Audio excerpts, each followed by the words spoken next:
Hi, this is Zach with HVACdirect.com, and today we're going to be doing a product review for Fujitsu. Here at HVACdirect.com, we sell Fujitsu mini splits in single zone and multi-zone. Fujitsu does make a ducted series, but we don't currently offer that. If we do offer it in the future, we'll certainly let you know. To go ahead and do this product review, we're going to break it down just like Fujitsu does. We'll talk about the single zone first, and then the multi-zone second. Along the way, we'll compare it to some other brands that we offer, and talk about the pros and the cons of the brand. Alright, starting off with the single zone equipment, Fujitsu breaks it down into wall mounted versus non-wall mounted. When you look at this equipment, you do have to pay attention to a few different things. For starters, not everything they offer is ENERGY STAR qualified. If that's important to you, make sure you do your research to figure out if the equipment you're ordering is ENERGY STAR qualified. We will talk about that a little bit more as we go into all of the options. Another thing to be aware of is they do offer 115 volt options in single zone condensers, but only in the 9,000 BTU and the 12,000 BTU. They do not offer 115 volt options in anything larger than that. So if you need 115 volt, you are limited to those two capacities. But let's break it down a little bit deeper here. We're going to start off by talking about what Fujitsu offers in single zone. Now, within their single zone offerings, they have two main categories, wall mounted and non-wall mounted. Let's look at the wall mounted first. They actually break wall mounted offerings down into three main categories, and that's good, better, and best. They consider their good offerings to be entry level. And for the longest time, they had two different model numbers in this group, RLB and RL2. Now, RL2 is their 115 volt offering, and that still exists. It's not going anywhere. But RLB was replaced back in the beginning of 2022. It was actually replaced with model number LPAS1, and we'll talk a little bit more about that. Let's start with the 115 volt option though. In the 115 volt option, they currently offer a 9,000 and a 12,000 BTU system. What you do have to be aware of is neither of those offerings are ENERGY STAR qualified, and they can only operate down to 15 degrees in heating mode. So it is really nice to have that 115 volt option, but you are limited. If you need ENERGY STAR, it's not going to work for you, and the system can only go down to 15 degrees in heating mode, which is a limitation in a lot of areas. Within that entry level, they do offer the 208 and the 240 volt systems, and that was the RLB. Now, like I said, RLB is getting replaced by LPAS1. So you still may see some of those RLBs out there because that didn't happen until the very beginning of 2022, and inventory is still floating around. But if you see RLB or LPAS1, just know that those are really the same thing. LPAS1 is just the newer version of that. Now, within LPAS1 and RLB, not many of those are ENERGY STAR qualified. The 18,000 BTU system is, but as of now, that is the only option.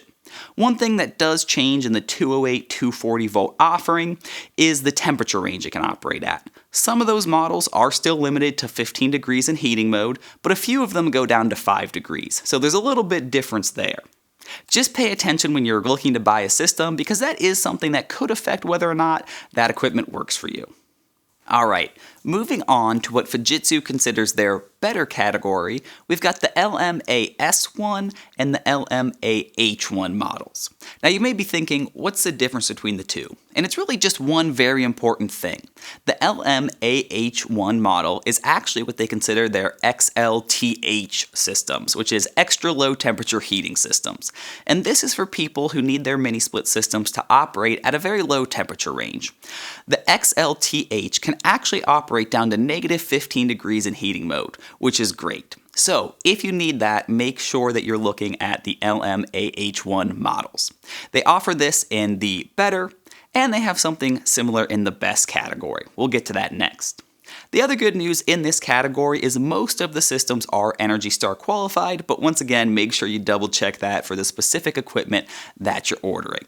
Now, as we get to the best category, things get a little bit more complicated. So we'll take a moment and break this down. To start out with, they actually have two different model numbers depending on the BTU capacity. Anything from 9 to 15,000 BTUs has one model number, and then anything 18,000 BTUs or greater has a different, and we'll get into that in just a second. But another thing that occurred is they actually had to make some minor changes to what they offered. Alright, on to Fujitsu's best category. And in this category, things do get a little confusing, so hang in there with me. To start off with, there's actually two different model numbers depending on the BTU range you select. We're going to start with the 9,000 to 15,000 BTU range. After that, we'll talk about the 18,000 and above BTU range. In the 9 to 15,000 BTU range, the model numbers started off being LSAZ1 and LSAH1. Now, they no longer offer this anymore because they actually ran into a small problem with the circuit boards in those systems. Those circuit boards had built-in Wi-Fi. The new model number is LSBZ1 and LSBH1. And these are Wi-Fi capable but do not have built-in Wi-Fi. You actually have to get a separate piece of equipment that'll convert it to be Wi-Fi ready. So it is a small difference there, but a very important thing to be aware of. If you want to keep it simple, there's an A version and a B version. The old A version had built-in Wi-Fi. The new B version does not have built-in Wi-Fi, but it is Wi-Fi capable. You just have to have an extra part or accessory to make that happen. Now, if we look at the 18,000 and above, it's a slightly different story. In the 18,000 BTU and above, the model number actually changes to RLXFWH. So that is one important thing to be aware of. That is the same product line, but the model number does change. Now, in those categories, they do not have a newer version. That's the only version that they have.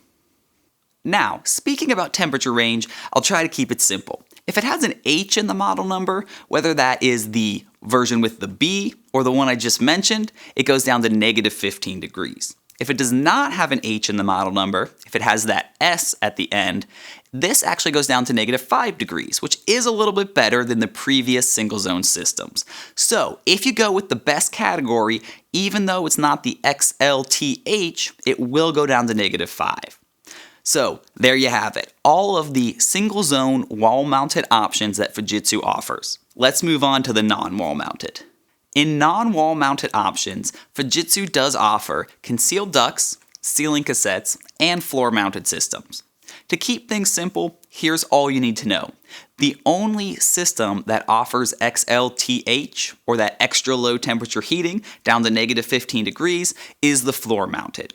Everything else they offer in the single zone only goes down to negative 5 degrees and is not XLTH. So that keeps it pretty simple. You'll notice it's pretty much the same with the wall mounted. The lower BTU equipment is ENERGY STAR qualified, and as it gets up into larger BTUs, it's not.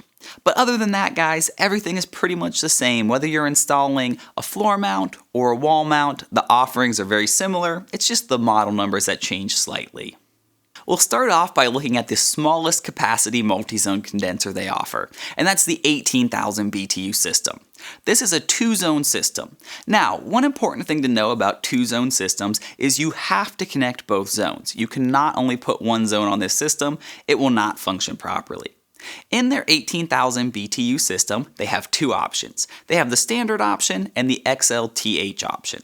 The standard option can heat as low as 5 degrees ambient temperature, and the XLTH can heat as low as negative 15 degrees ambient temperature. Moving along, the next capacity size they offer is the 24,000 BTU system. And the same thing remains true here as far as what they offer. They've got the standard and the XLTH. Once again, the standard can heat as low as 5 degrees ambient temperature, and the XLTH can go as low as negative 15. Now, the 24,000 BTU is a 2 to 3 zone system. You still have to hook up a minimum of 2 zones to this system, but you do not have to hook up all 3 zones, but you can if you would like to. Moving along, after that they have their 36,000 BTU condenser. Same deal here, standard, 5 degrees, XLTH, negative 15 degrees. And this is a 2 to 4 zone system. And the same will ring true, you can hook up a minimum of 2, 3, or 4. You do have that flexibility after you get past the 2 zones. Finally, they offer a 45,000 BTU multi-zone condenser. In this option, they only offer the standard, they do not have the XLTH, and this is a 2 to 5 zone system. Once again, you can hook up 2 at a minimum, and then after that, it's up to you. You could do 3, 4, or 5. Alright, now that we've talked about the condenser options in multi-zone, let's take a look at the indoor options. We'll start off with the wall mount units. Now, the old model number that they offered used to be RLF1, but that actually got discontinued back at the beginning of 2022. Once again, you may still see some of these out there. They do still exist. They're just no longer being produced. So, if you see the RLF1, that is the multi-zone air handler. Now, the new option is actually the LPAS1, which you might remember was a single zone option as well. And this is what is really nice about what they're doing now, is that same air handler that you can use for your single zone systems can be used for multi-zone systems. Now, it's really important to understand that it is only the LPAS1 that this is true for. All other single zone air handlers are only single zone. But if you do have equipment that you're trying to stock or inventory you're trying to stock, if maybe you're a contractor out there, that is nice to know that you can have one air handler that'll work for both. Moving on from the wall mounted, let's talk about the ceiling cassettes, the concealed ducts, and the floor mounted units.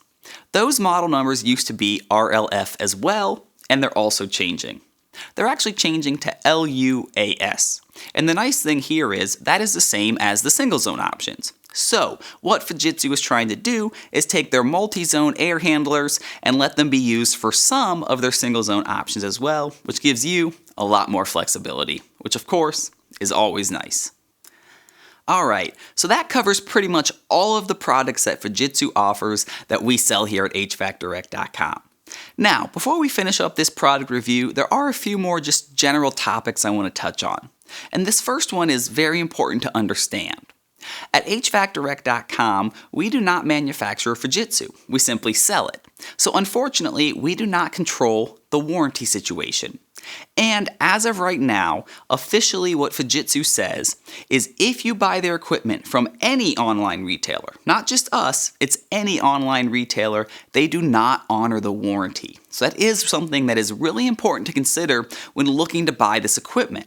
If that warranty is important to you, you may want to look at some of the other brands that we offer. One I would point you to would be ACIQ or Stealth, as those brands actually have really long warranties that do get honored even if you buy them online. So that's one important thing to know with Fujitsu. Now, we have had some customers in the past who have told us they've badgered or pestered Fujitsu, and ultimately they did help them out, but you cannot count on that warranty if you buy a Fujitsu system from any online retailer. Another thing I do want to point out with Fujitsu is not every model has that extra low temperature operation. And when it does, it only goes down to negative 15 degrees.